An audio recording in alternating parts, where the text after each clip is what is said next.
En pleine escalade avec la France, l'Europe, Poutine peut-il franchir la ligne rouge et s'en prendre directement à un pays membre de l'OTAN ? Son opération a peut-être déjà commencé. La Pologne dénonce un sabotage sans précédent, je cite, d'une voie ferroviaire cruciale pour l'Ukraine. Sylvia, vous nous avez rejoint, racontez-nous. Oui, effectivement, c'est Donald Tusk qui a dit ça sur X pour qualifier ce qui s'est passé, un acte de sabotage sans précédent.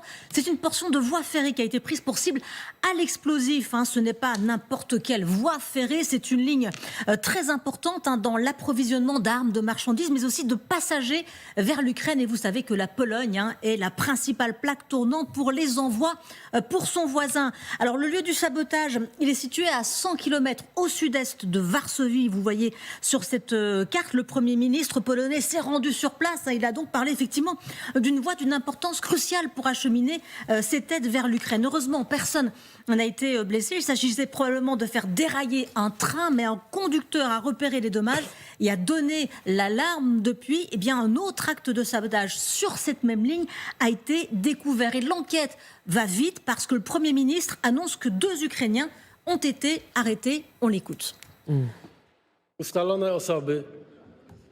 Les 2 individus identifiés sont des citoyens ukrainiens ayant opéré et collaboré pour les services russes depuis très longtemps.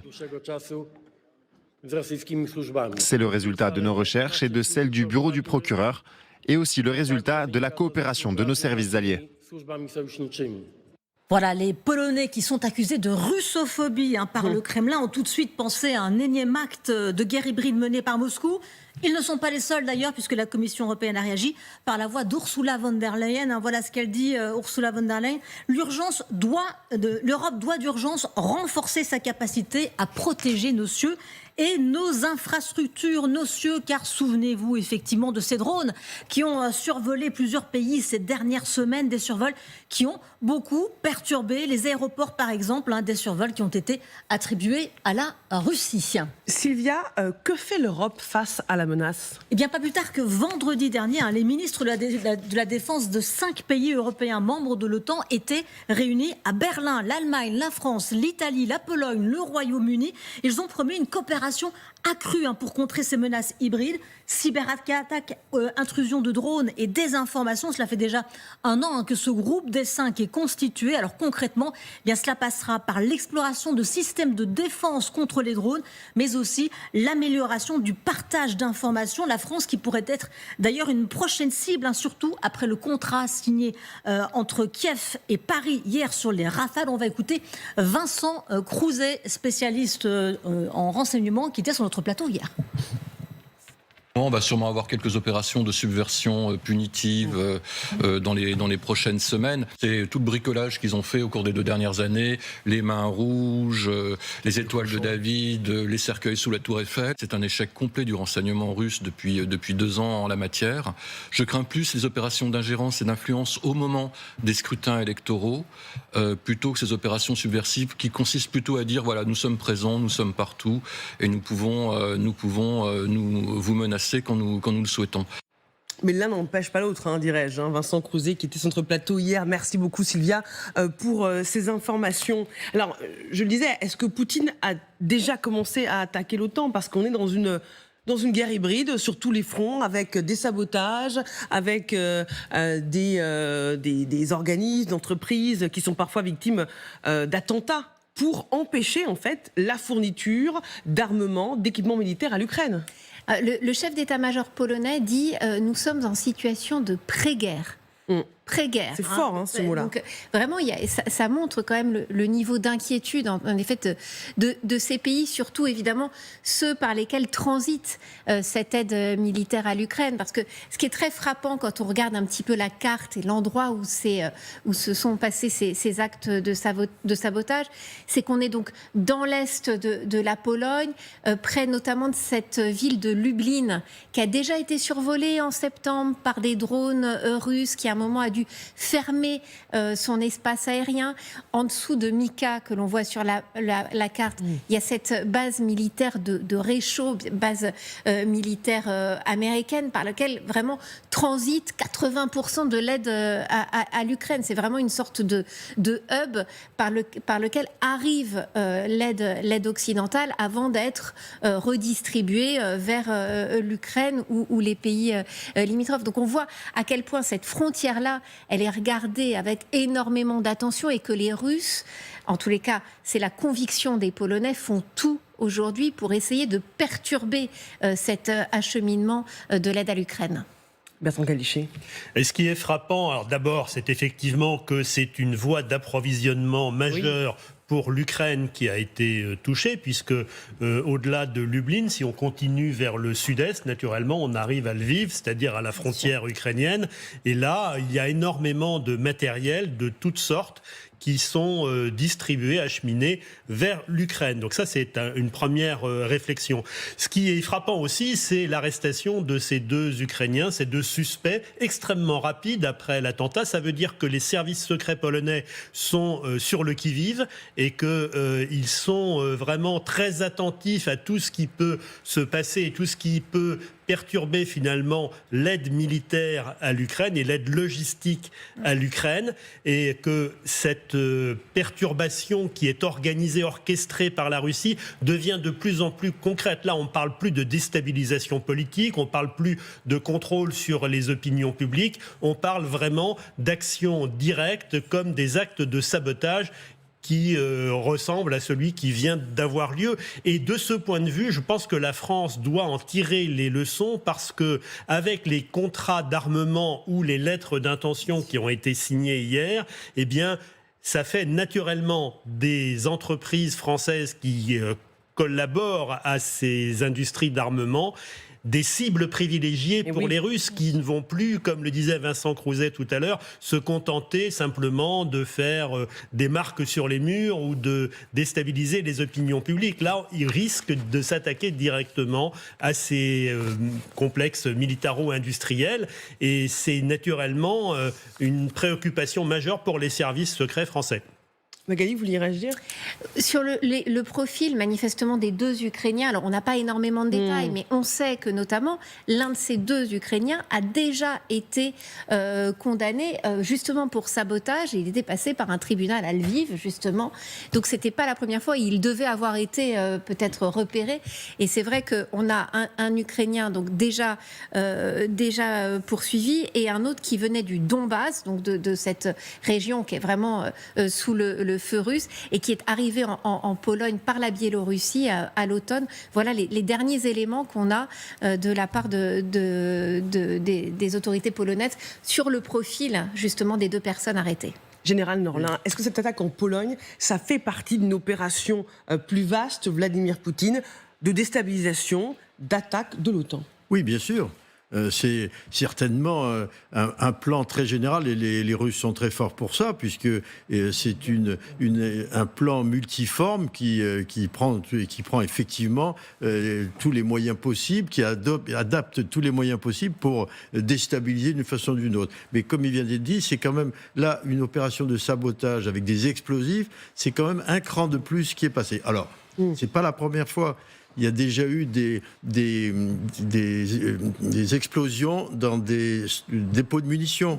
Il y a déjà eu des sabotages donc sur des dépôts de munitions, etc. Donc c'est pas la première fois que les services russes ou biélorusses s'en prennent à des installations militaires ou pseudo-militaires dans les pays de l'OTAN. Mais quand même, et d'autant plus quand ça se passe dans une région où l'OTAN est très vulnérable, où la Pologne et les pays européens sont très vulnérables, c'est ce point de jonction, ce hub, comme le dit Magali, de la logistique vers l'Ukraine. Donc voilà, donc c'est quand même un cran de plus. Et effectivement, ça, c'est un peu plus gênant, parce que certainement, qu'il y ait des saboteurs, des équipes de sabotage infiltrées, ça fait partie si je puis dire, entre guillemets, du jeu habituel. Mais voilà, là maintenant ils passent à l'action. On peut penser d'ailleurs que les Ukrainiens ont aussi des équipes de saboteurs en Russie, ils l'ont prouvé d'ailleurs.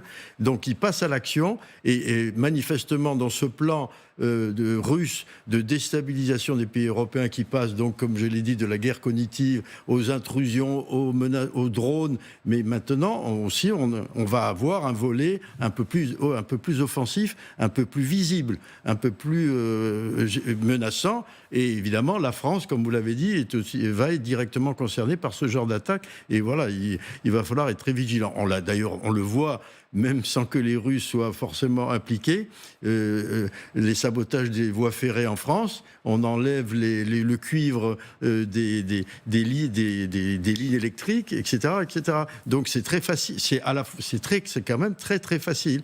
Et puis tout ce qui concerne les cyberattaques et tout ce qui concerne la distribution de l'énergie, même si elle est très divisée, on est quand même des sociétés extrêmement vulnérables. Et voilà, donc effectivement, je pense que les Russes ont tout un panel d'actions et sur lesquelles ils jouent de façon soit simultanée, soit successive. Ce qui est sûr, c'est que la Russie n'a pas apprécié les accusations de la Pologne. Écoutons ensemble la réaction, il y a quelques instants, du porte-parole du Kremlin, Dmitri Peskov.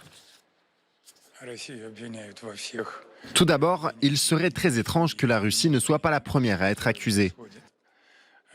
La Russie est accusée de toutes les manifestations de la guerre hybride et directe qui se déroulent en Pologne. Disons que tout le monde essaye de devancer le train européen.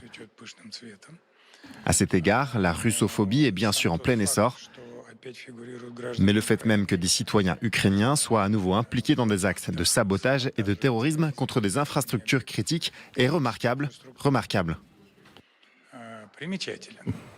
Là, il attaque où le blesse. Il faut que l'enquête soit confirmée pour savoir si ce sont bien des Ukrainiens qui ont mené cette opération de sabotage. Mais la russophobie, on voit bien le narratif du Kremlin. Dès qu'il y a une attaque, on renverse le rapport de force en se positionnant comme victime. Exactement, c'est plus que de la tactique, c'est une stratégie générale depuis le début de cette guerre, c'est-à-dire qu'on inverse complètement la preuve de la faute, de la culpabilité. Donc le coupable, c'est l'autre. Forcément, ça doit être l'autre. Donc les Russes trouveront toujours un moyen pour dire que c'est l'autre. Et effectivement, que ce soit deux Ukrainiens, ça fait quand même un peu tâche. Et évidemment, ils appuient là où ça fait mal, et je pense qu'ils ne l'ont pas fait au hasard. S'ils envoient des saboteurs, à la fois parce que c'est plus facile si c'est des Ukrainiens, si ce sont des Ukrainiens, mais aussi c'est parce que c'est symbolique. Oui. Ça prouve que, en Ukraine, il y a des gens qui sont pour la Russie et qui sont pro-russes. Voilà, donc, et vous avez vu, il ne manque pas de se servir de cet argument autant qu'il le peut, même plus qu'il ne le peut, et plus qu'il ne le devrait, puisque évidemment tout ça est complètement faux. Ce sont vraiment une manipulation de l'information qui est absolument invraisemblable, mais elle nous paraît invraisemblable. Mais elle a quand même eu la force de tout ce qui est affirmé de façon comme ça péremptoire et qui, pour finir, passe pour quelque chose de tout à fait vraisemblable. Et au fond, pourquoi pas ? C'est tout notre problème des fake news d'une façon générale. Il suffit de dire pour que c'est au fond un impact sur ce que pense le citoyen moyen, le public d'une façon générale. Preuve que la question que nous posons dans LCI Direct, est-ce que Poutine est prêt ou commence à attaquer l'OTAN, c'est l'alerte qui a été lancée par Boris Pistorius, le ministre allemand de la Défense, qui pense lui aussi qu'un choc avec la Russie peut intervenir à une échelle de 2-3 ans. Mais regardez aussi, écoutons ensemble ce que dit également le secrétaire américain à la Défense, Pete Hegseth, sur la période que nous vivons.